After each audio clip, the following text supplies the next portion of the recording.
Each person has just, candidate has actually just drawn a number, and the order will be in response tonight.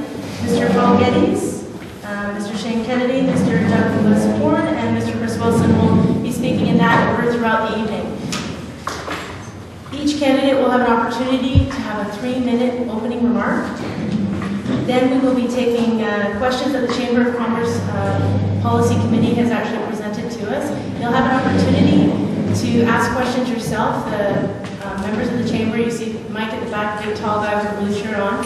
He's going to be handing out cards so that you can write your questions down. I will be going through them as the candidates are responding to their responses of the questions. As I said, they will have 1 minute to respond to each question. At approximately 8:50, we're going to end the open question and answer period. And all candidates will be given 2 minutes for a final statement. And that final statement will be in reverse order from the way they presented throughout the evening. So, as I said, the opening... Go right ahead. Speak from here, right there. Right there. You've got a microphone? Greetings. Can you hear me? My name is Paul Geddes. I've lived in Whittle for 20 years. I moved into a house 3 weeks before my first daughter was born. And they've grown up in this community of Vancouver. I stand for the Libertarian Party, which means we believe in liberty. Not just personal liberty, but also economic liberty. So we don't quite fit into the usual left-right spectrum that the other candidates will have. We agree with the NDP types that your personal life is your own, that you should be allowed to ingest what you want to ingest, that you get to marry who you want to marry, and that you get to live the life you want to live and die when you want to die. And we also agree with the Conservatives in that we believe in economic liberty. We believe in a free market. We think that people who get to keep what they earn are more productive, and we don't like lots of government rules interfering in the trade between individuals. So, social liberty and also economic liberty both. That means we disagree completely with the NDP on economics, and we disagree completely with Conservatives on personal liberties. Now, I want to point out just a couple of things. We've got a 30-plank platform. There are copies at the back if you want to look at it. I want to emphasize the choice in healthcare. The world is just too complicated. We're all different. We have different likes, different desires, different needs. And there's no way that we can fit into a cookie-cutter, lowest common denominator government service. Just imagine if the NDP were running the restaurants of Vancouver. All the different groups would get together. You've got the workers, you've got the owners, you've got the clients, and they all sit down and decide, let's vote for what type of restaurant meals we should have. And let's figure out what quality we should have, and let's figure out what each person should have, and it should be all equal. Well, it would be horrible. Well, why do we want to do that with our education system and our healthcare system? It doesn't work. We want people are different. We want more variety. We don't want a single-tier medical system. We want lots and lots of tiers. About 5 million people now in BC. We should have at least 5 million tiers. So I hope you would vote for a Libertarian candidate. Tell them that you don't want other people to run your life. You don't want to run other people's lives either. Thank you. Thank you, Mr. I'll just ask the candidates if they could actually speak to the microphone because the people in the back can't hear you. So don't stand up. Don't stand up. Stay seated. My name is Shane Kennedy. I'm your BC Conservative candidate. For too long, British Columbians have been trapped in a two-party system with the Liberals on the far right and the NDP on the far left. Now that both parties are committed to running up a deficit that our children are going to have to pay for someday, I don't really see a difference between the two parties. Now, according to the polls, we're going to believe those, Adrian Dix is going to be the next premier of this province. So the people of this riding have a hard decision to make. You can vote for the NDP and send another backbencher to Victoria and give Adrian Dix an even bigger mandate to do what he wants to do, which we really don't know what he wants to do. You can vote for the Liberal candidate, and what that basically says is you're supporting all the scandals for the last 2 years. You're supporting the idea that they were spent on the budget and they haven't put together social programs properly. Or you can vote for me. I'm the only candidate here tonight that's prepared to put the needs of this riding first before party loyalty and before political aspirations. Now, why would you believe me saying that? Because I'm going to lay my cards on the table. A lot of the candidates will talk about big ideas and big pictures. I'm going to say specifically what I'm going to do if I'm elected. Some of these things are bigger issues that I can't achieve on my own, but some things I can do automatically. First, I will hold town hall meetings in our riding every 4 months. I will post all my expenses on a monthly basis on my website. I will freeze my salary during my term in office. I support a referendum on the legalization of marijuana. Now, the Liberals and the NDP will tell you this is a federal issue, but I'm telling you that this is an issue right here in Coquitlam Burke Mountain. I will work to find savings within government to prevent further tax increases. I'm committed to dismantling the carbon trust and removing the carbon tax within 4 years, and I support the $10 a day child care program. Please remember, you don't have to vote for the NDP to get rid of the Liberals. Now you have an actual choice. You can vote for the Conservatives. You can vote for me, Shane Kennedy. Thank you. Mr. Douglas Burke? Great, well thank you so much, and thank you everyone for being here tonight. It's been a great pleasure over the last 4 years of representing this riding in the legislature in Victoria. And I think that as the candidates have said here tonight, there is a very important choice before us all. And this is a choice that's going to affect all of our futures. This is a choice about how British Columbia will be run over the next 4 years. It's a choice about understanding really what is important to British Columbians. And I can say I was the chair of the Finance Committee last fall, and actually one of my proudest achievements as my time being elected, because I think quite frankly people are tired of a lot of the partisan bickering about a lot of the partisan sort of back and forth. And last fall, for the first time in many of the clerks' recollection, and they actually couldn't remember the last time, we actually had a unanimous report of the Finance Committee. So all of the opposition members, all the NDP members, and all of the government members all voted in favor of the Finance Committee's report. And the number one recommendation of that Finance Committee report was that we balance the budget. And I think, even in this room, the importance of balancing our budget, the importance of living within our means, the importance of not spending more than we bring in is of paramount importance in having the choices and having the opportunities and having the things that each of us really want for ourselves, for our families, and for future generations. And it's also very, very important. One of the things that I've tried very hard in the first 4 years of my time in Victoria is working together with different levels of government. I think sometimes it's forgotten that we're all elected by the same people. It's the same people that elect the mayor of Coquitlam, the MLA, elect our members of parliament. And all too often we sort of point fingers and we say, that person's responsible, and we don't work together to really bring what's necessary to the local area and what's necessary to really build our community. And I'm proud of, we finally got the logjam on the Evergreen line done, and that certainly wasn't all my effort, but it was the fact that we actually worked together.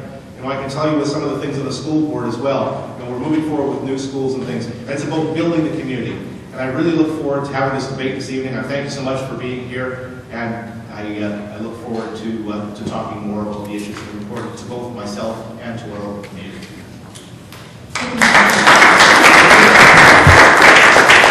Mr. Chris Wilson. Well, I want to thank all of you for coming here too, to hear the real leaders debate. I also want to thank the Chamber for creating this opportunity, and thank you all for participating in the political process. We need more people to make the effort to come out and participate in things like this, so congratulations to you. I'm going to cut to the chase here, and I actually agree with Doug. This election is about choices, but I look at it a little bit differently. It's about a choice between the same ineffective and irresponsible Liberal policies, or about change for the better. It's a choice between an out-of-touch government that doesn't listen to people and criticizes us when we say we're going to consult, and the NDP, who will actually listen to the people and respond to what their concerns are. And it's a choice between HST and BC Rail-like surprises and quick wins, or open, transparent, responsible government. I have a strong track record of bringing positive change to our community through my continued involvement with organizations like Share Family Community Services, the Chamber of Commerce, Rotary Club, the Homelessness and Housing Task Group, and I think I've got the trust of the people that I've been representing in those areas. I have a very varied business and nonprofit experience. I've owned 2 or 3 different businesses in my life. I own investment properties. I created a national nonprofit association that is still in operation today with a budget of over $2 million that I'm very proud of. And as a fellow chamber member, small business person, I know just how hard all of you work and how much you care about your employees. And I commit to you that I'll work just as hard for you and I'll care just as much for you as you do for your employees. Because my goal is to be the most hardworking, trustworthy, and effective representative this community's ever had. I totally believe in free enterprise, but I believe in responsible free enterprise. We haven't had that in a while. I don't necessarily believe that government can create jobs. I believe government creates an environment where business can create jobs. And my commitment to you is that I'll do everything I can to ensure that your business thrives, that you and your family thrives, your employees thrive, and this community thrives. Thank you very much.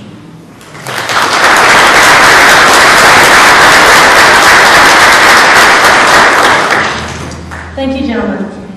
The Tri-Cities Chamber of Commerce has identified that transportation matters have been top of mind for our particular region. I'm going to direct the questions in order. Mr. Geddes is going to go first.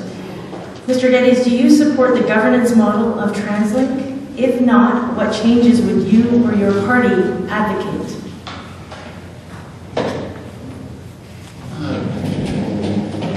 Sorry, you have 1 minute to respond. Okay, I was involved in 1984 when it wasn't TransLink at the time, but the bus service went on strike. And so a group of friends and I got a bus and we went up and down Broadway picking people up. I don't understand why we can't have private alternatives here in Vancouver. I would let any private company that wants to use that bus stop, and let's see if we get jitneys or taxis. Let's deregulate transportation so that all kinds of alternatives are out there. I really hate the idea of a group sitting down and planning for everybody. This economy is too complicated. It's okay. Again, how can a government planner know exactly where you want to get on and where you want to get off the bus? Much better just to leave this alone and let small companies who want to pick up people, deliver them where it's paying to do it. We want the appropriate transportation system, and that's not a top-down government system. Thank you, Mr. Geddes. Mr. Kennedy. A short answer, no. I think one of the things we have to look at is really local control again. One of the problems we're having is Transit keeps coming back to us continually saying, listen, we need to be able to do these big projects, but we're not getting the funding that's sufficient for it. So what do? They offload it down to the municipalities. We're going to have to raise your property tax. We're going to have to do a tariff. Somehow the province is going to have to step in and say this is a concentrated effort between the municipalities and the provincial government. Mr. Horn?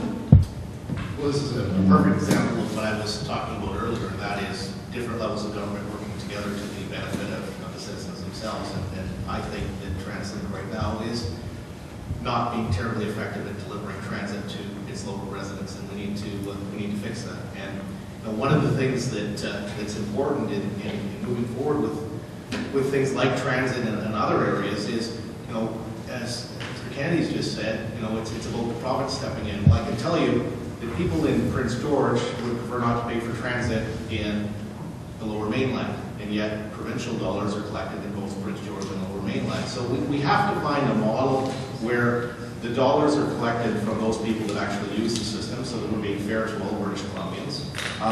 But that it's being collected in a way that it really benefits those that are using the service and doesn't really provide too large a burden on others. And there's many ways that we've been looking at road pricing, tolls like we have at Port Mann Bridge. We wouldn't have had at Port Mann Bridge. Thank you, Mr. Horn. Mr. Wilson? We don't agree with the way transit is run, and it's interesting that Mr. Horn says that it needs to be fixed because the Liberals were the ones that created the mess in the first place. We would change the governance model. We would first of all consult with the public and do what needs to be done to change it. And we've already proposed that we would use a portion of the carbon tax to improve public transit. At a time when Vancouver's growing, we think it's crazy that transit service is being scaled back in certain areas. If we're going to do something about climate change, get people out of their cars, get them on transit. To me, it just makes sense. To our party, it makes sense. And to most of the people we've talked to, it makes sense. Thank you. Changing the pace here, we're going to cover an issue regarding minimum wage. The BC Liberals increased the general minimum wage by over $2 recently per hour, an increase of over 24%. And the BC NDP are proposing that if they are elected, the general minimum wage will increase by another $1.75 to $12 and further increase every 6 months by the Canadian Consumer Price Index. If elected, what steps would your government take to protect the over 1 million jobs created in this province by small businesses, enabling those businesses to remain viable without reducing the workforce? Mr. Geddes? The minimum wage hurts the people that it's designed to help. The people who support the minimum wage say that they want to help the poor people. Well, before the Liberal government made that silly mistake and raised the minimum wage, there were only 2.5% of the population in BC who were at that minimum wage level. We were the second lowest in Canada. Only Alberta was lower. In Newfoundland Valley, it's about 25% at that minimum wage level. So when we raise the minimum wage, it didn't hurt too many people. But it's going to hurt more and more the further you raise it. Now just think about your groceries. If the superstore decides they're going to raise their minimum price, are you going to buy more food? Of course not. Well, the job is a contract between an employer and employee. So when the government sets a wage, it's going to be wrong.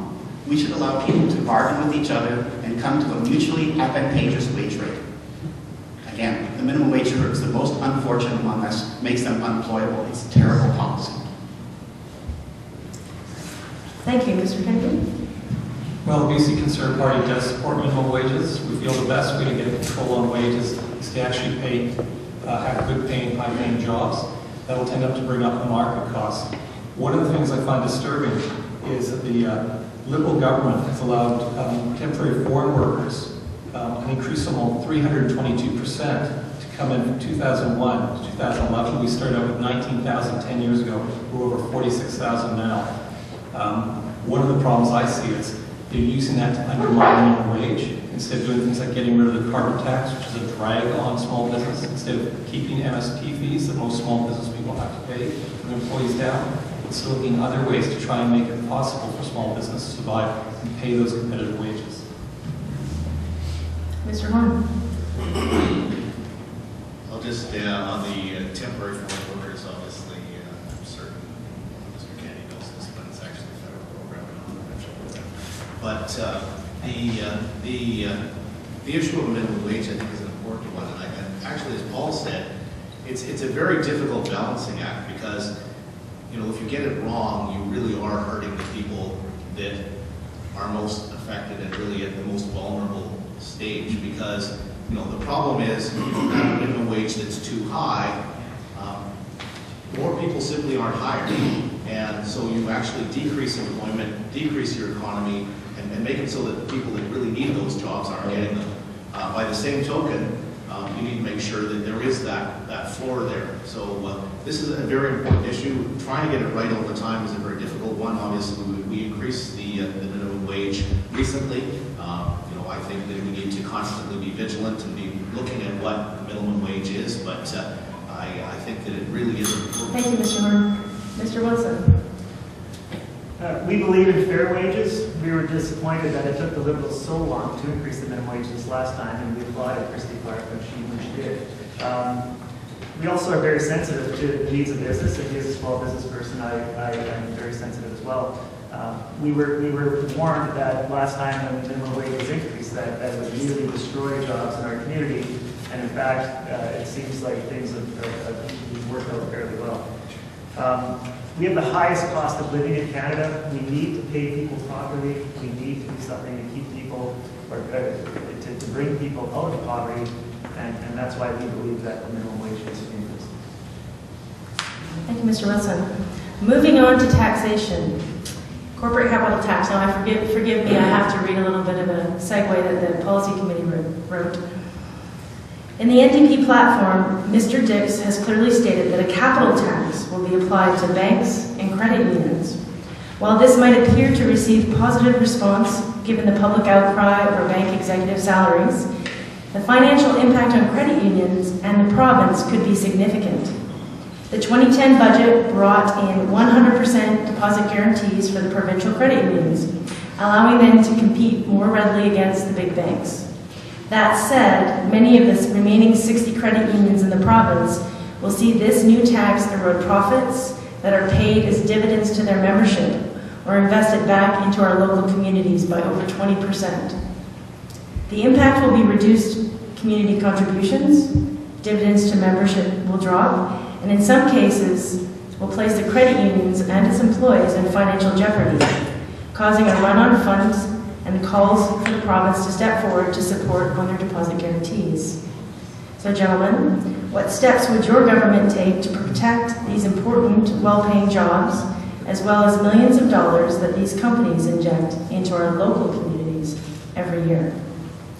Mr. Geddes? And Christian. Well, as you can guess, libertarians don't like taxes very much. We're interested in finding voluntary ways of getting and providing the services that we want. That's why we favor user pay. Now, some taxes are much worse than other taxes. The most painful type of tax is a tax on companies. Capital tax is one of those. They cause lots of harm. The second worst tax would be income tax. The least painful tax would be a consumption tax. It's not that I favor consumption tax. I don't like them either. I prefer, again, you pay for the services that you want directly. And that way the people who think of providing them will find innovative ways of providing them for their willing customers. So, I don't know. Your question is kind of like, do I want to chop off a finger or do I want to chop off an arm? No, I don't want to chop off either one, but I would prefer a consumption tax over a capital tax. Thank you. Mr. Kennedy? Mr. Dix is being wrong-headed about this. I know it's always very easy to play up bankers as the bogeyman. They make large profits on that, and that's what we're led to believe. But they don't really see the impact this will have on credit unions, some of the smaller institutions. Most of you are all business people. I know when I go to see my banker, she's not a bogeyman. She's there to help me. She's there to come up with an equitable deal. We'd resist any move to implement this by the NDP. Thank you. Mr. Horn? So I think this is a very important issue because it goes to the crux of the decision that everyone has before them, and that is, building the economy, building jobs, and creating opportunity for British Columbians. Or basically what we saw during the 1990s where we destroyed all of that. And this is just yet another example of how these types of policies will destroy our economy. And we are completely against the capital tax. And we saw what happened during the 1990s when we had taxes like these. British Columbia, for the first time in its history, became a have-not province. And that's a sad statement. And fortunately, we're through good management no longer in that position, but this would just take us back there. Thank you, Mr. Wilson. I just need to put it in context. We're talking about reinstating a tax that was in place until 2008 and that was phased out as of 2010. This tax is a 1% tax on credit unions, 3% tax on the big banks. It's been well researched. It's been well thought out. It's going to provide a pool of money for reinstating the post-secondary grant program that the Liberals cut. And if by chance it's going to decimate credit unions, I would assume that we would revisit the tax and make changes.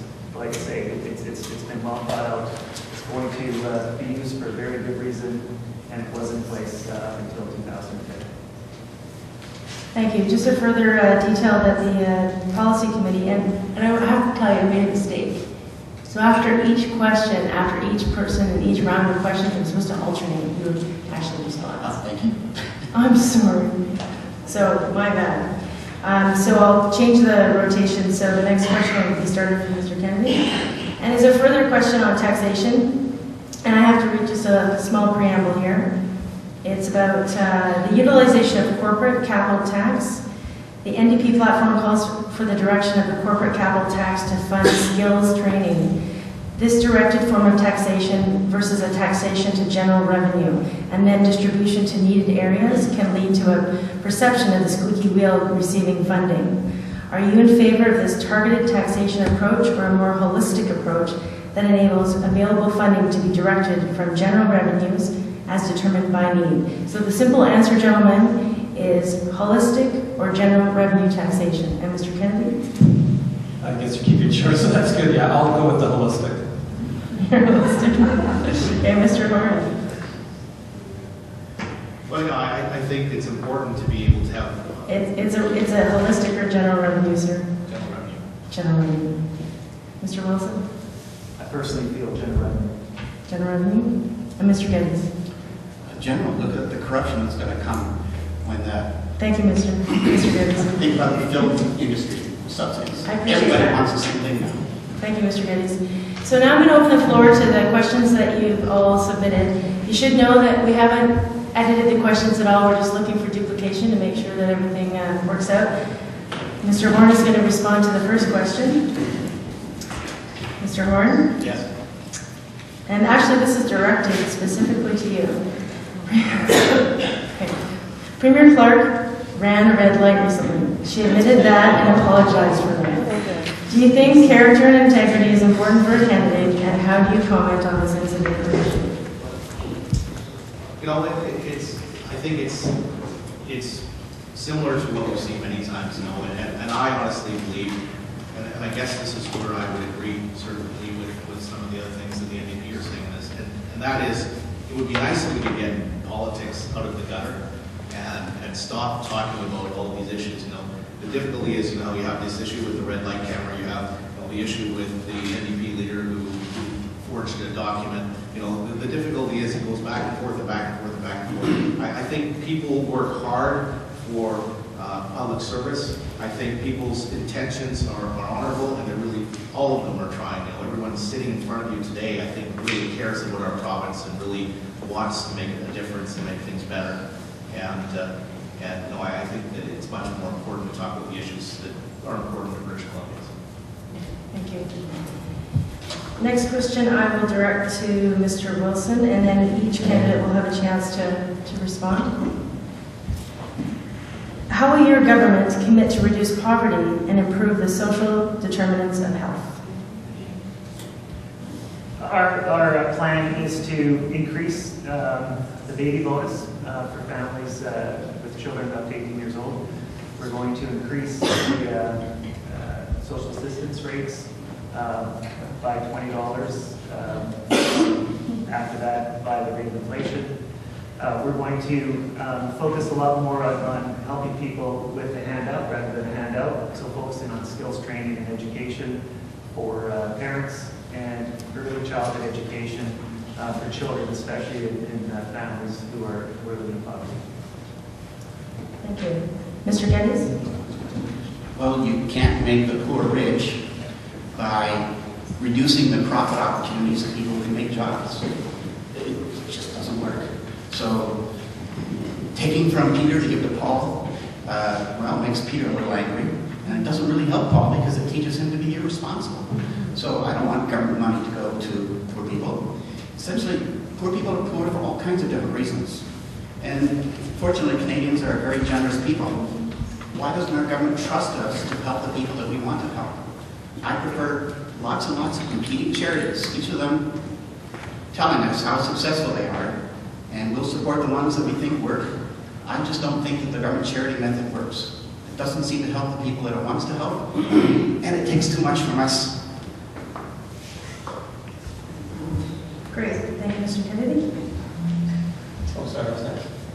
Oh, sorry. We're looking at this as an overall approach. One of the things I mentioned earlier was the $10 a day child care program. A lot of people are saying, well, why should I pay to raise someone else's child? But what people don't realize, when you take and put into one part of the system, you reduce in another way. What the $10 a day would help working, like single parents, to get back into the workforce, that would break them up from poverty. Working couples so they can pursue better opportunities. Of course, trade and post-secondary training will be a large part of that. We want to see an increase in terms of funding. The other thing is, overall, a lot of people are paying a lot in taxes. This is what's really driving middle-class families into lower-class brackets. Carbon tax, increases in MSP, anything you can imagine is a drag on it. It seems this government really loves to live off its taxes. Great. Mr. Horn? I actually had a good conversation with a gentleman at the door the other day about this. And it's an issue where if you build the economy, you have more resources in order to support those that need the help. And if you don't build the economy, you don't, pure and simple. And you know, there's lots of opportunities. British Columbia is a very special place, you know, and we have a huge abundance of resources. We have huge opportunities. We have a great, you know, digital film industry and many other things. But we need to make sure that we remove red tape and build our economy, and then we can support those people that really need our help. And that's really the most important thing. Lean forward. I can't hear you, sorry. Thanks, Ed. Okay, another question, and we're going to start with Mr. Geddes after the preamble. BC has the lowest number of nurses, RNs, LPNs, RPNs, and nurse practitioners per 100,000 in population in all of Canada. Along with increasing number of nurses to improve safe patient care, there needs to be strong nursing leadership in the Ministry of Health. Is your government committed to pursuing plans for BC to allow nurses to participate in developing this kind of plan? Mr. Geddes? I can't tell. It sounds like this is some special interest group calling for some special privileges. I want to deregulate healthcare so that you can talk to a medical practitioner of the type that you think will help you best and be able to find out exactly what they're willing to do for you at a price that you're both willing to agree with. It could be a nurse, a doctor. It should be up to you to decide. I really dislike, again, top-down government planning, which doesn't work. Our lives are too complicated. If you sit and look at go to the MSP website and look at the contract that our government has set with the nurses and the doctors about what exactly they're going to pay for, of course it's not going to work. Fortunately, there are good people there who can get around some of those rules, but they shouldn't have to. Thank you, and I can remind all you gentlemen to lean forward so that the people can hear you. Mr. Kennedy? It's interesting Mr. Geddes talked about top-down. What we're saying is we would support consultation with the nurses. They're the frontline staff. They can look at where the problems are, what we need to be looking at. Home care is going to be a continuing problem in this province. As the population ages, we can't put everyone into a hospital or extended care. For the record, of course, the BC Conservative Party supported the practical nurses joining with the registered nurses. For some reason, that seemed to be a big debate. They're saying that it's going to drive up the prices of wages for nurses. There is a guarantee it would be based on education and practice, so we trust the nurses over some of the elected affairs or health CEOs. So once again, I think we should be talking to the people who are there on the front line to see what needs to be changed.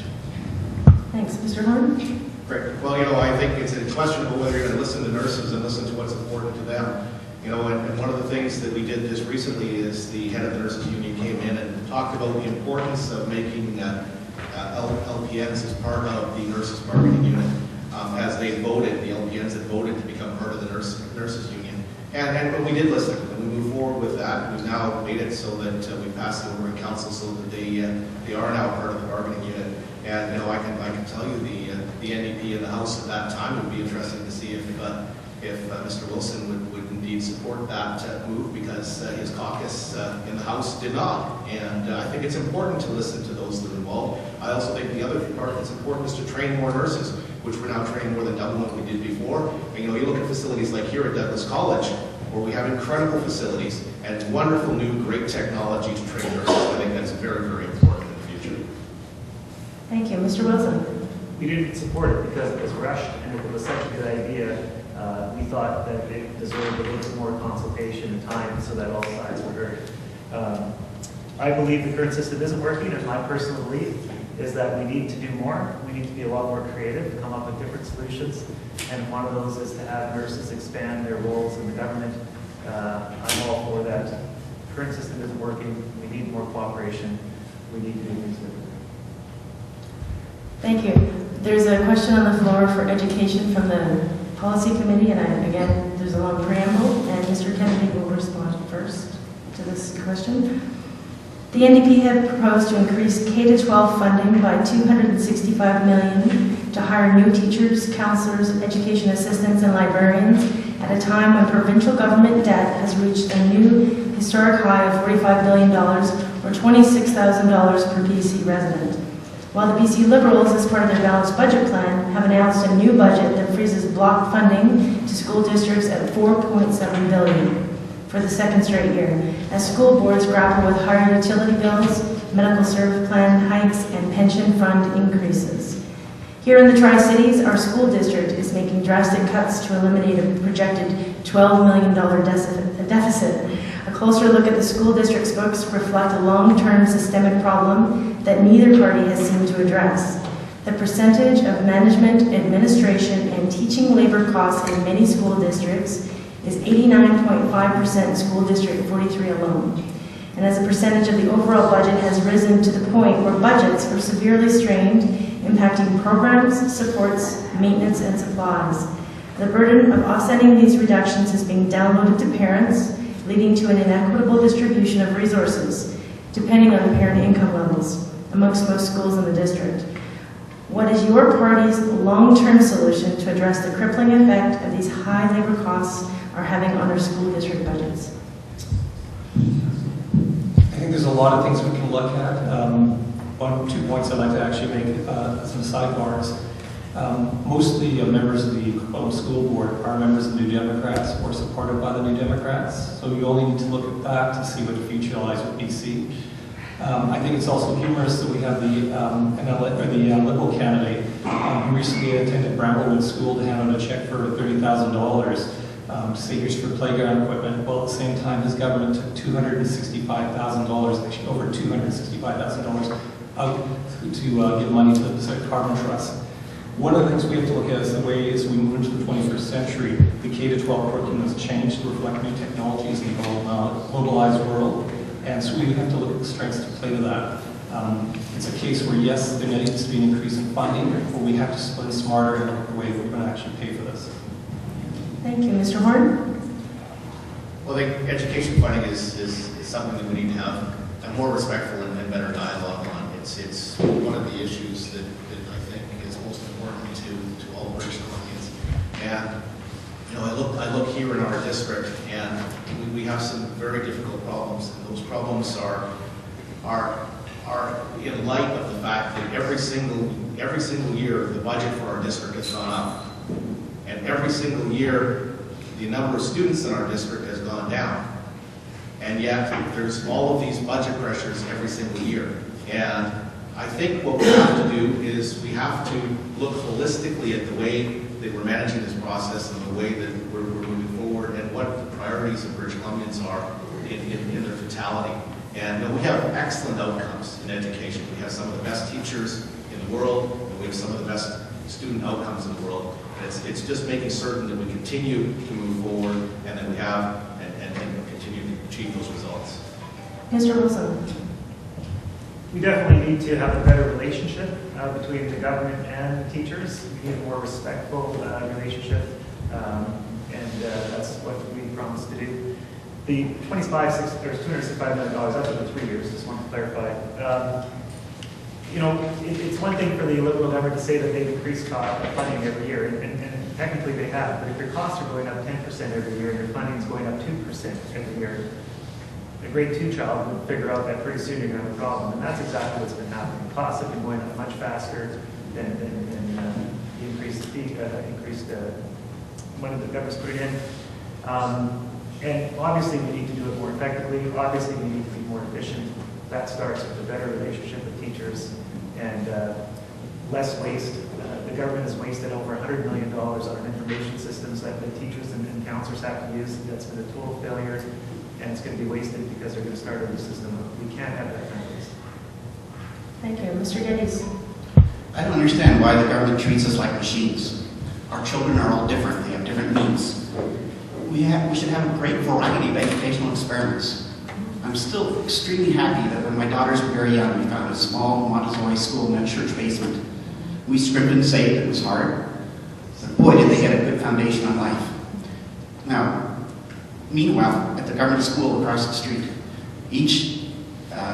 for each child that goes to government school, our government takes my taxes and gives them about $7,000 per student. What a colossal waste, after they have free facilities and all this too. I don't think this top-down education monopoly is working for us. We should have more variety. We're all different. We don't eat in the same restaurants. We eat all over the place. And that's what we should have with our educational system. Thank you. This next question will start with Mr. Mo.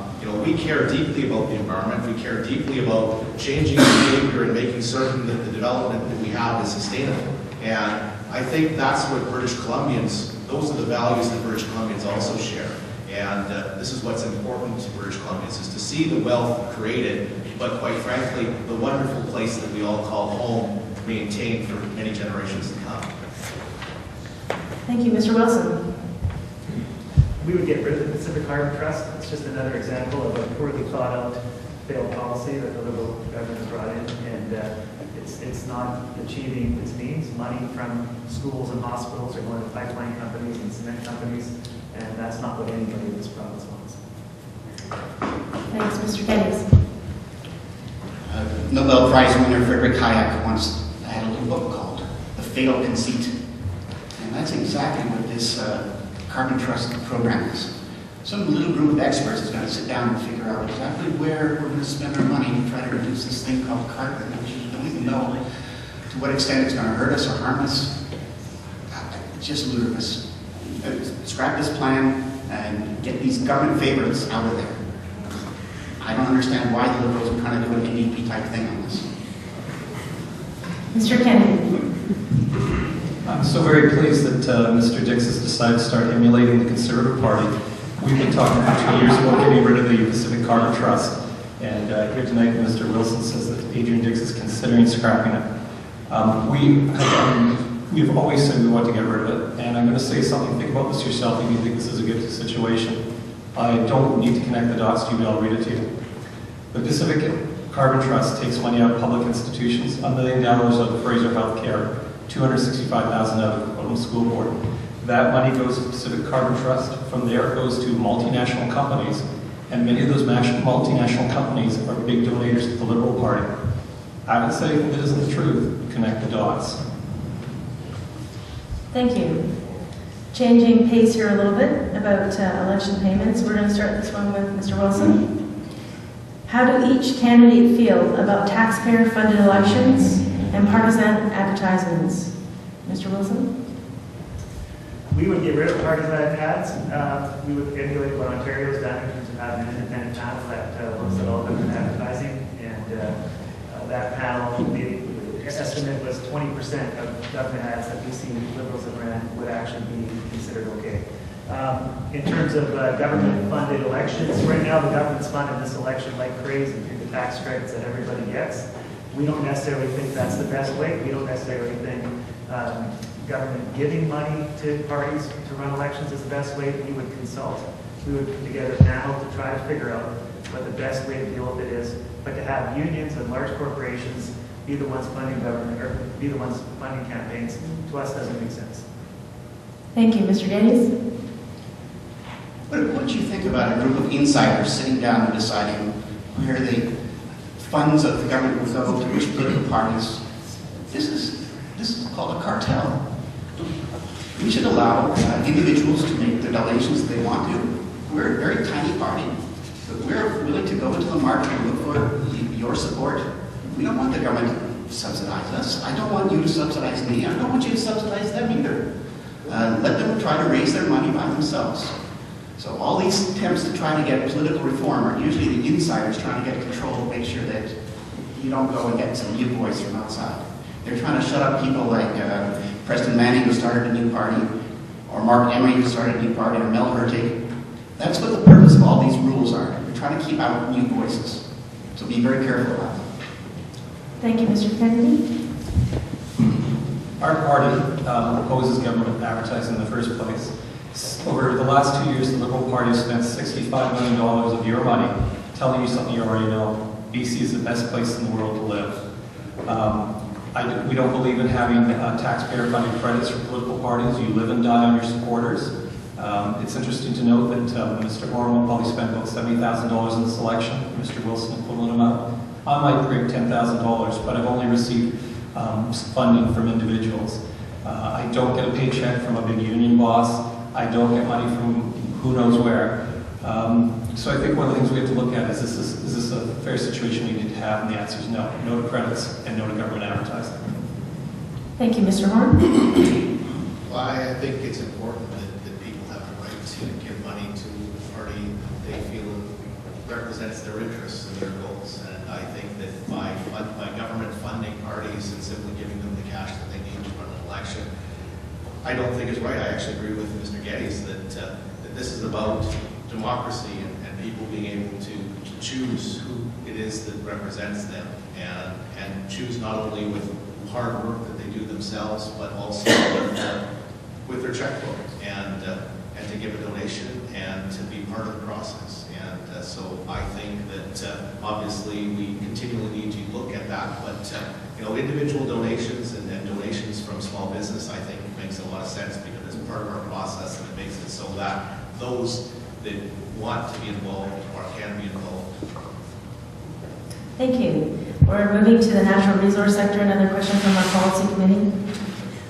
And Mr. Geddes, you're going to start this one off, so I'll read the preamble. Abundant natural resources are one of the biggest strengths of our province. Businesses in these industries employ tens of thousands of people in high-paying positions.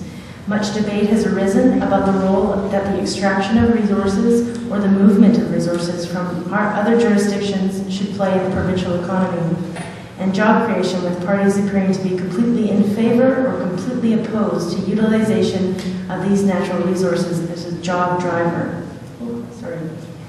What actions will your party take to create jobs in the province, either through utilization or movement of natural resources or other means in lieu of this option? I think it's a pipeline question. Apparently. Well, we're very lucky again that we have lots of resources. And there are people around the world that want our resources. The libertarian view is that we should have private property rights.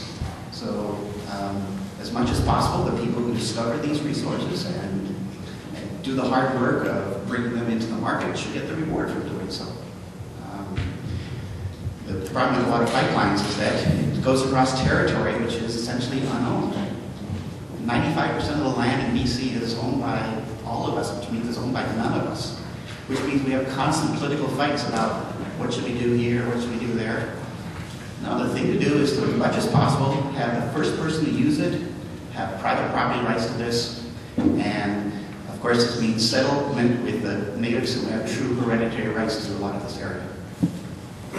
Thank you, Mr. Kennedy. You're probably aware that my party does support building on the resource sector. I could address fracking, that's a big issue, but I think I'm just going to address the pipeline issue since we have limited time.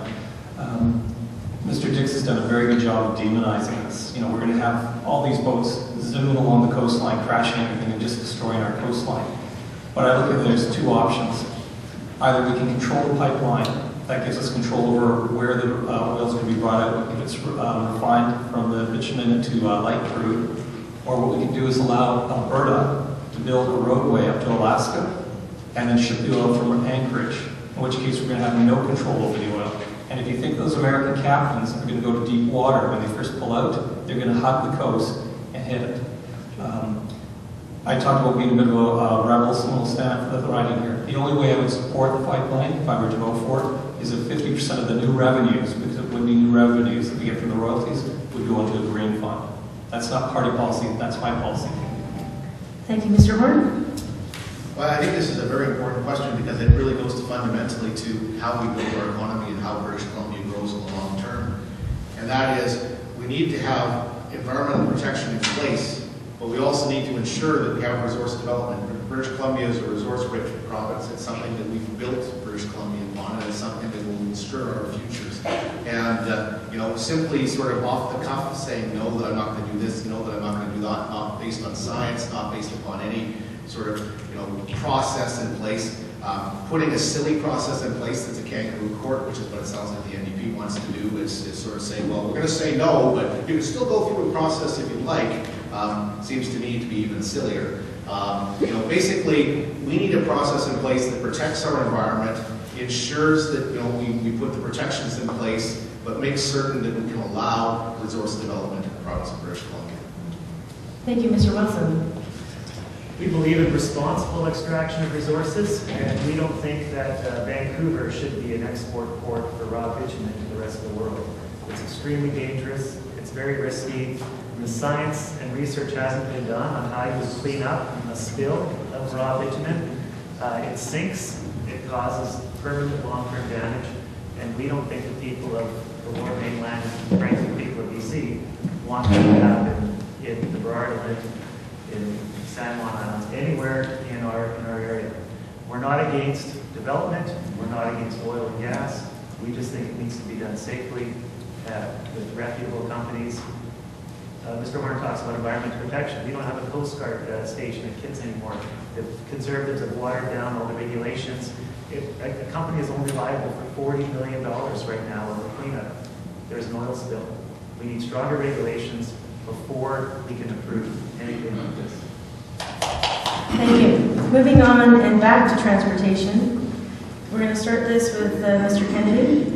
What is your position on road pricing and tools on both current and new bridges and roadways? Road pricing is just another tax grab. I'm convinced of that. Tolling bridges, that's always been a tradition in BC, going back to W.A.C. Bennett, or some of you refer to Wacky Bennett. But I think one of the problems, as Diana Watts and Surrey pointed out, it has to be equitable. We ruled a whole new roadway up to Whistler. Okay, there's no toll on that. Yet if you go over the Surrey Bridge right now, like Port Man, you could charge $1.50 each way. That's the discounted price. So I think new projects, yes, certainly we can toll them, but let's keep it equitable. And if someone's having to use it for basic transportation, let's keep the rates low. $1.50, not fair. 25 cents, 50 cents, as Ms. Watts suggests, I think that's equitable. Thank you, Mr. Horn. Obviously, having better transportation infrastructure is important to us all.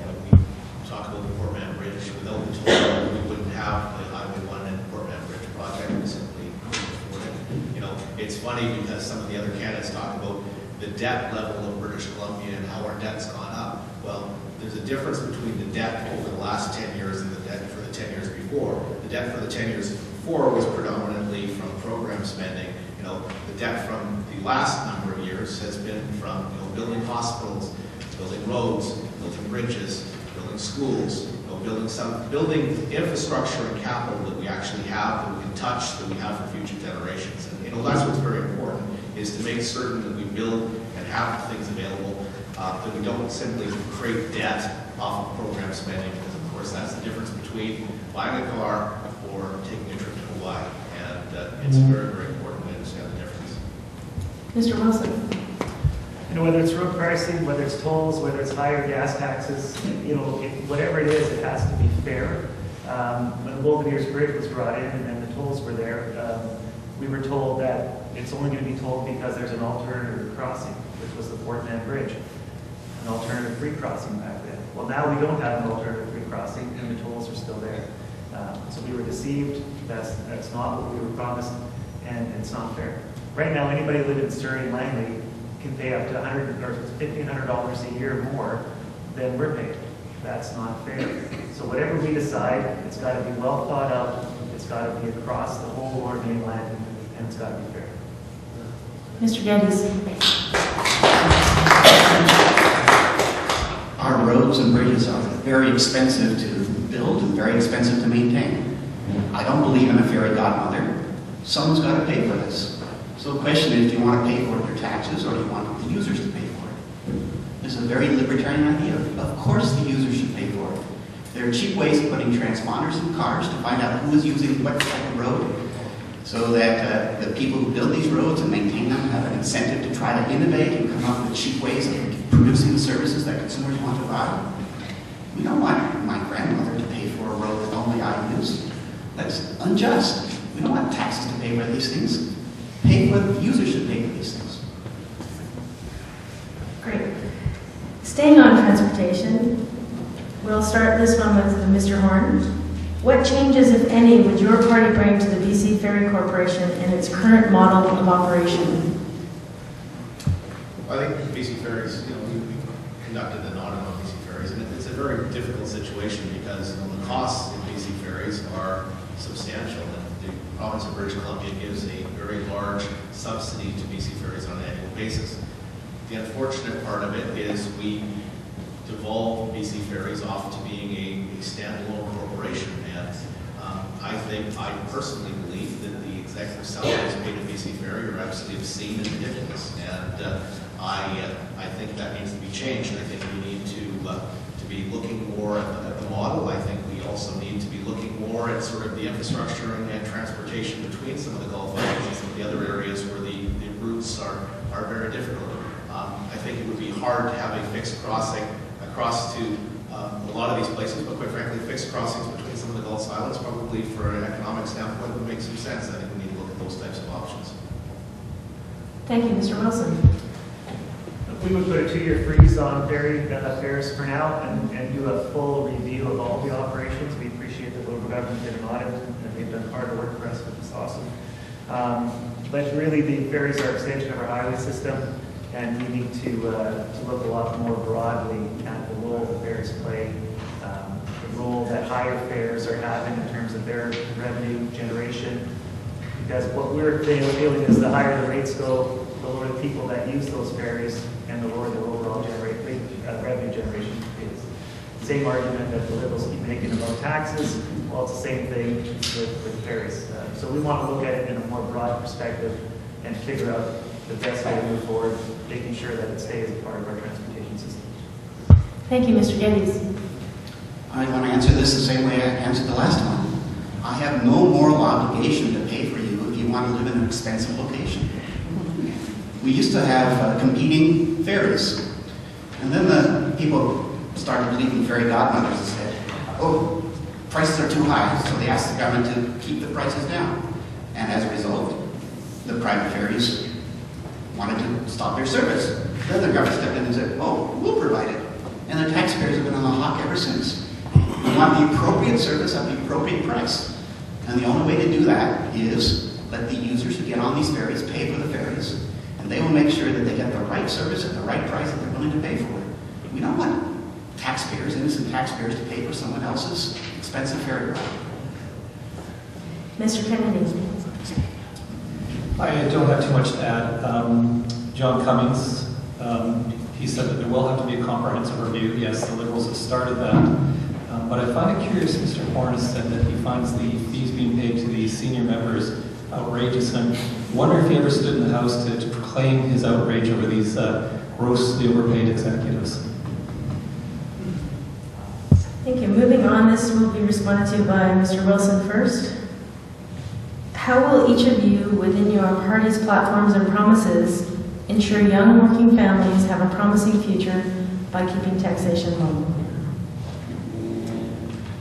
This is one of the reasons I'm running, is for young working families. I believe young working families have been given a raw deal, and we need to do a lot more to make sure they have better opportunities. We need cheaper daycare for a start, and we're not exactly sure how we do that. Again, we need to consult, we need to work with business and nonprofits to make sure that we can come up with a daycare plan that works for everybody. Transportation issues, I mean, you name it, there's all kinds of issues that these younger people are dealing with. The other thing that we're trying to do to make it easier for younger families to get established is reinstate the grant program for post-secondary education.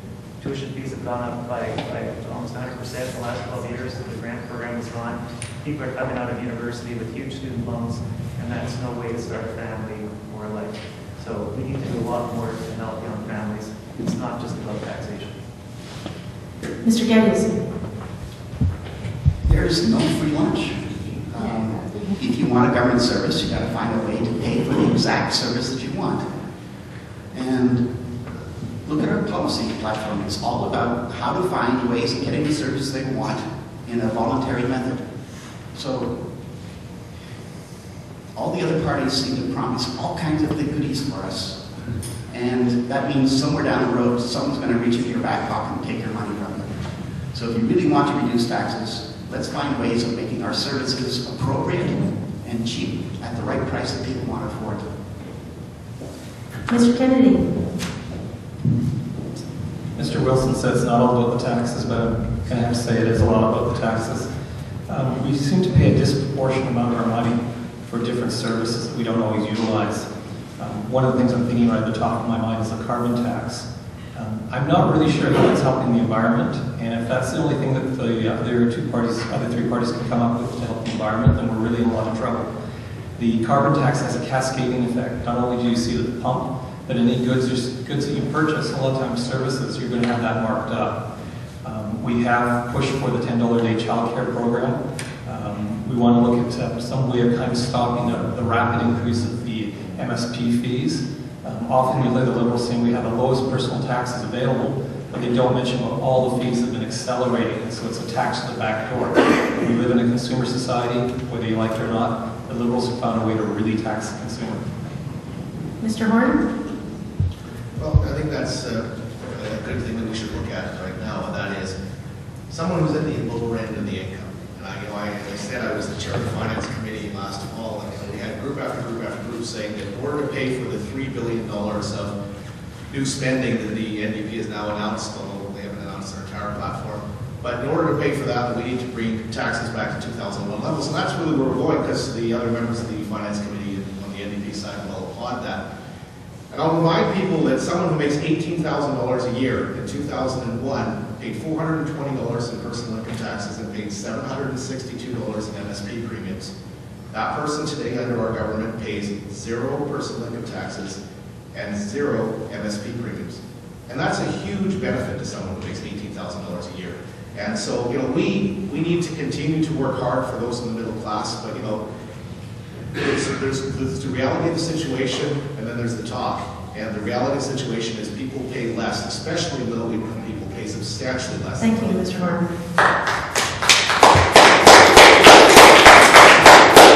On spending money, this question is from the audience. Mr. Geddes, you're going to lead off this one. Where do you and your party put your priorities in order of 1, 2, 3? Creation of new jobs, education, or healthcare?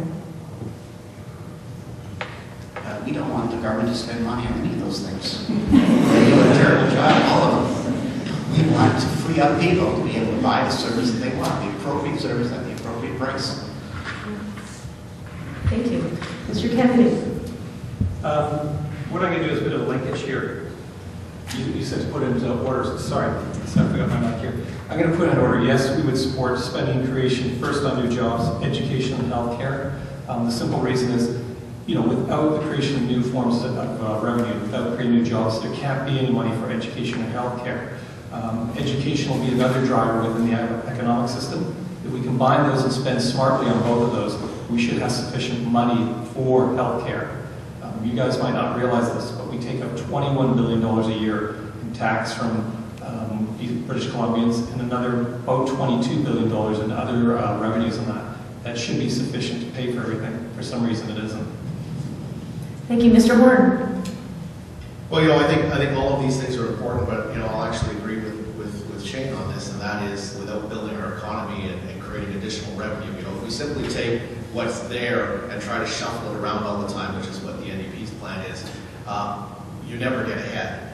And the difficulty is we can only by building the economy, only by creating new jobs, only by creating a larger pie, do we have the money to be able to spend more on healthcare, more on education, more on transportation, and really achieve the dreams that we all have. And that's what's important for British Columbians, and that's really the route that we need to move forward on. Thank you, Mr. Wilson. The platform is fully laid out. $2 billion also includes a good chunk of reallocation of money that those have misspent. So let's get the record straight. We would say education first, because education leads to jobs. Our education system has been hurt dramatically over the last 12 years, so much so that class sizes are far too large. Teachers are being laid off, and special needs kids are not getting there for the work that they need. So we would go education first, jobs second, healthcare third, probably. Thank you. Back to transportation. And Mr. Kennedy, you'll respond first. The long-standing dispute between Coquitlam and New Westminster over the United Boulevard, Braid Street Connector, or Bailey Bridge, seems to have no resolution in sight. What plans or positions does your party have to help solve this dispute?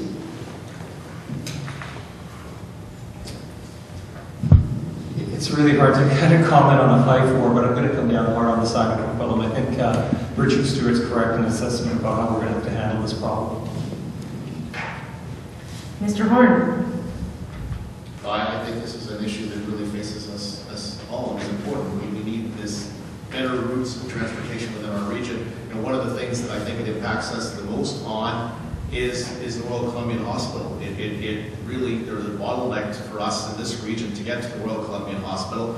The fact that we don't have a Bailey Bridge, or we have a one-lane Bailey Bridge there, I think just compounds that. And I think if we had the federal dollars there to actually make that a reality, to have a new bridge there, and the city of New Westminster refused to move forward on that. I think this is a very important thing, not only for Coquitlam, but our region, and it's something that we need to make sure happens. Thank you, Mr. Wilson. I think it's a very difficult issue, and it's not necessarily something that either city has control over. We might want a bridge in Coquitlam really badly. All that traffic's going into New Westminster. And there was also talk about a 6-lane Patella Bridge going into New Westminster. So it's a very, very complicated issue. One of the reasons we're in this situation is because public transit has been so poorly funded over the years that we have far too many cars on the road. And if we had a better funded transit system, we may not be in such a precarious situation with this bridge. I think we need more consultation, and we need to work with New Westminster to try to find a solution. But for somebody to sit there and impose a solution on New Westminster, I don't think is really the way to go. Thank you, Mr. Geddes. I'm no micromanager either. I don't know how to solve a specific problem like this, but who would have thunk it? Two governments can't make an agreement. Thank you. We're going to move to post-secondary education. Mr. Horn, you'll respond to this first. On February 28, 2012, the presidents of 25 provincial post-secondary schools, including those at UBC, SFU, Douglas College, and BCIT, wrote a letter to Advanced Education Minister Naomi Yamamoto expressing concern over $70 million in cuts slated to come into effect between 2013 and 2015 to institutional grants. And these grants, combined with unfunded inflationary pressures, have placed an inordinate strain on the operations of these institutions, leading to cuts in services and programs. This is at a time when the province faces a critical skills shortage in 2013. So, Mr. Horn and others, how does your party plan to adequately fund post-secondary institutions and address the looming skills shortage? We've, unlike the NDP in the 1990s that froze tuitions and basically didn't do anything for post-secondary education, we've actually expanded the number of post-secondary seats dramatically in the time that we've been in government. Here at Douglas College, for example, we now have more nursing spaces than we've ever had. We've doubled the number of nurses that we're training in the province of British Columbia. We've doubled the number of doctors we're training in the province of British Columbia. We're dealing with the skills that we actually require in order to deal with healthcare and other issues. And, apprentices is another discussion that's had quite a bit. We have more than double, we graduate more than double of the number of apprentices that we did even 5 years ago. So, skills training and making certain that we have the people necessary to take the jobs that we're creating is extremely important to the economy of British Columbia. It's something that we work very, very diligently on. Thank you, Mr. Wilson. We've announced that we would add to the post-secondary budgets, as well as bring back the needs-based grant program that used to be there. That was what we were talking about with the corporate tax on banks. There is a severe skills shortage. We need to do more. This is, again, just like public school education, this is the foundation of our economy, and we can't keep underfunding post-secondary education. We're making it harder and harder for families to be able to afford post-secondary education, and there's lots of students that just can't stay in school because it's so expensive. So it's not all about fees, but we just need to do a lot more to make sure that there's enough spaces for students that are looking to be trained. enough spaces in the types of professions that we're equally trained for, and that's what's in our platform. Thank you, Mr. Geddes. Higher education is very expensive and very, very inefficient. I know that because I'm a teacher at a university, a private one, thankfully. And my daughter is also attending UBC. Now, I don't expect you to pay for her fees. I don't understand why you want to do this. Most of the benefits of the university education go to the people who get that degree. They should be able to go out there and get the wherewithal to get it themselves. If you give someone a free lunch, they'll take advantage of it and they'll use it inappropriately. So don't ask the taxpayers to pay for other people's higher incomes in their lives. It just doesn't make sense. It's not, especially not fair to those people who don't go to university. Thank you, Mr. Kennedy. John Cummings has made it very clear that we would reinstate those $70 million worth of grants. You can't develop a resource sector or any trades without training. And you're going to have people say, well, where's the money going to come from? I look at simply just off the top of my head, I can come up with the money right here. $65 million in advertising, $50 million to the Pacific Carbon Trust, $9 million to PAVCO, which is interesting because a couple of the people who are Liberal candidates actually sit on boards of PAVCO. I know myself from my own son, he'll be attending post-secondary this year, and it's quite a sticker shock when you see the price. I know Mr. Geddes says we don't want to go and pay for someone else's children, but you have to realize it makes for a better society, so it is an expense that helps society. Thank you. Thank you, Mr. Wilson. Oh, sorry. Turning pages. I lost my place. Most of the party platforms identify the needs for nurses in healthcare. What will you or your party do to ensure other healthcare providers, such as allied health professionals, physicians, and specialists? There are massive shortages in many disciplines, but all we hear about are the nurses. We've talked a lot about expanding home care, expanding care in the community. We've talked a lot about creating multidisciplinary clinics within communities so that people aren't using the hospitals as much. We're not taking up valuable spaces in the hospitals. We've also talked about better seniors care, better care homes so that seniors aren't taking up space in acute beds. All those things will require a variety of medical professionals, and we think at a time where our population is aging, more and more care is needed. We need to be creative, we need to be efficient, and we need to do things differently. So we think that there's room for all of those types of professions in our plan. Thank you, Mr. Geddes. You imagine a government in between you and the service you want to buy. And you're not allowed to talk to the people who provide the service. You have to go through the government, and the government negotiates and set the prices for them and the hours for those guys. This doesn't work. You can't get the appropriate service that you want.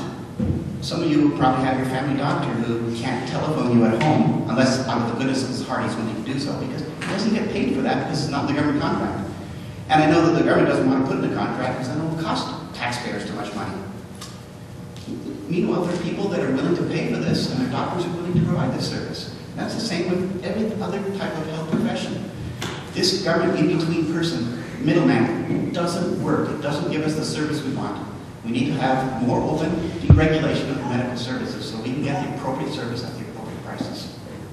Thank you, Mr. Kennedy. I might be speaking heresy here, but I think part of the problem is actually wages in terms of medical professionals. It's very difficult to retain people when you're actually some of the lower paid end of the scale in Canada. So it sounds like you're saying bite the bullet, but I'm afraid that's one of the problems we have to look at. Overall spending as well too.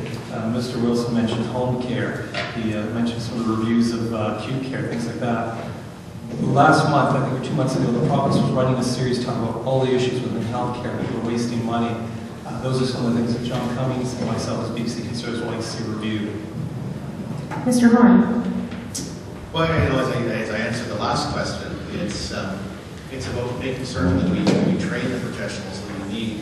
And as I said, we're now training more than double the number of nurses that we did 10 years ago. We're training more than double the number of doctors that we did 10 years ago. We have more spaces for specialty for specialty physicians. And really, it goes to the run to the problem. If you don't train the individuals, you won't have them to serve. And during the 1990s, we ran through a huge, long period where we didn't train the number of people that we needed, and that's why we ended up in the shortages and the difficulties that we were in the early 2000s until we started training some people. We're now catching up, but we're not quite there yet, and quite frankly, it's one of the difficulties with the choice that we have before us now. Thank you. So to all candidates, Mr. Geddes, you're going to respond to this one first. What are your plans for the Riverview lands?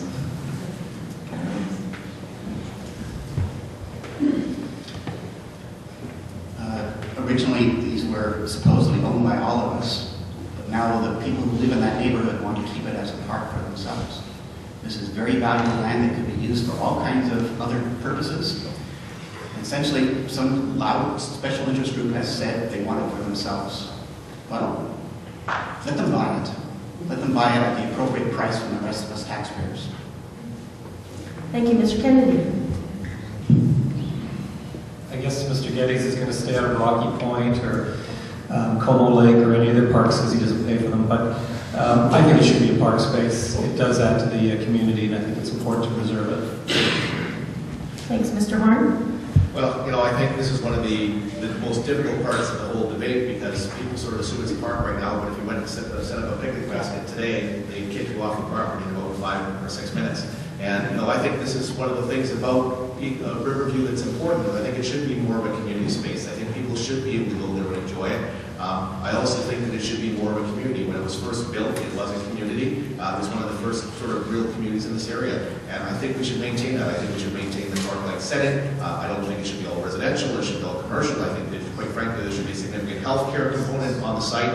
And quite frankly, I think we should work together as a community and really make Riverview a very, very special place like it is and once was, and really make it and revitalize it. Thank you, Mr. Wilson. For the most part, I agree with Mr. Horn. And I think we really need to make sure we consult with Coquitlam, because Coquitlam is situated in Coquitlam, and Coquitlam has to say over what happens with it. But for the most part, we need to figure out a way to keep it operating in some way. It may not be in the same fashion it was used over the years. Might need to be repurposed for some other type of healthcare, or maybe an education facility or something like that. Maybe not all of the buildings can be saved, but a good chunk of that place can be saved and can be repurposed, and it can be used in a very well thought out way. But it's going to take a lot of work and a lot of consulting and a lot of interaction with professionals in the community. But for the most part, I agree with what Mr. Horn said. I need to say that this is an example of some of the decisions that the Liberal government has been making. It's sort of like shoot first, ask questions later. We need to consult, we need to give it a little bit more thought into what we do before we go ahead and start putting up signs that don't make sense to people. So we think maybe a combination of Maryhill Bypass and 7B, and something like that makes sense. But basically, it's more a sense of talking to people, figuring out what needs to be done, and then doing it. Connector, as most appropriate use of the money, I would definitely support it. But at this point, I couldn't really give you a solid answer. Thank you, Mr. Geddes. Some people want to spend some money, and some people will benefit from it. So instead of asking general taxpayers to pay for this, is there some way to find out who's going to benefit and make them pay for this? I'll make a closing statement for 2 minutes. We will start the closing statements with Mr. Wilson. You have the floor. Well, again, I want to thank everybody for coming.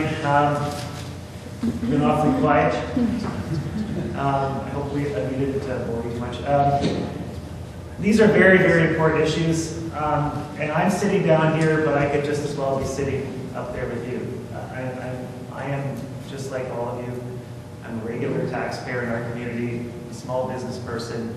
I'm somebody who wants to make a difference in our community. I don't have all the answers, as you discovered tonight, but I'm willing to work my butt off to try to make sure that you get the best representation you can. As I mentioned earlier, I believe in free enterprise. I've been an entrepreneur my whole life, and I feel extremely comfortable with the NDP. We believe in business. We believe in the role a strong economy plays in having strong social programs. And there are a lot of great people, very smart people, very well-intentioned people in this party who want to make a difference in the community. I have an 18-year-old daughter and a 17-year-old son. And I look at the world that we're leaving them and the mess that potentially they could inherit. And I'm ashamed sometimes. And I really think that we need to have change. We need to start having a bit more of a responsible government, responsible decisions that are best for society, not what's best for special interest groups and large businesses. Thank you very much for coming tonight. I really appreciate your support.